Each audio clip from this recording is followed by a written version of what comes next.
Bridge নিয়ে বরিশালে যেতে রাজধানীর সদরঘাট লঞ্চ টার্মিনালে আসেন মাসুদুর রহমান। টার্মিনালের সামনে আসতেই তাকে ঘিরে ধরে ঘাট শ্রমিকরা।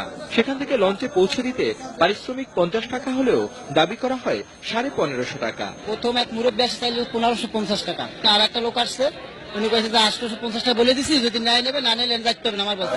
পটুয়াখালীর যাত্রী রাশেদের কাছ থেকে একটি ঘাট লঞ্চে পৌঁছে দিয়ে পারিশ্রমিক নেওয়া হয় 550 টাকা, যেখানে নির্ধারিত পারিশ্রমিক 100 টাকা।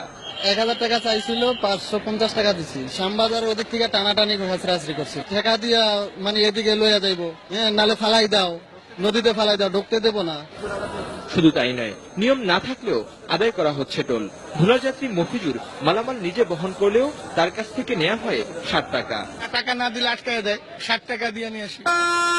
প্রতিদিন হাজার হাজার যাত্রী সদরঘাটে এমন হয়রানির শিকার হন। কোন যাত্রী মালামাল নিয়ে ঘাটের কাছে আসতেই শ্রমিকরা তাকে ঘিরে ধরে। এরপর শুরু হয় জোর জবরদস্তি, টানাহেঁচড়া আর বাকবিতণ্ডা।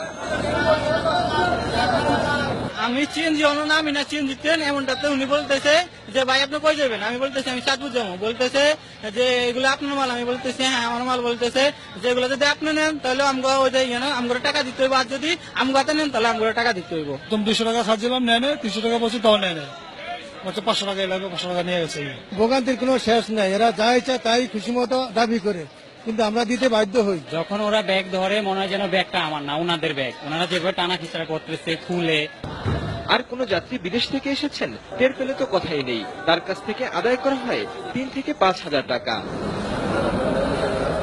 আসলে তারা মনে করে যে তাদের অনেক কিছু ডলার নিয়ে আসে, তাদের যদি দিতে পারে, তারপরে তারা মনে করে যে যেমন একটা সাধারণ একটা বক্স আনে 50 টাকা 100 টাকা পাইবো, আর ওনাদের পাইলে 3000 2000 5000, যার কাছে যেরকম নিতে পারে। প্রকাশ্যে এমন হয়রানি চললেও এসব দেখার দায়িত্বে থাকা অভ্যন্তরীণ নৌ পরিবহন কর্তৃপক্ষের এই কর্মকর্তা শোনালেন ভিন্ন কথা।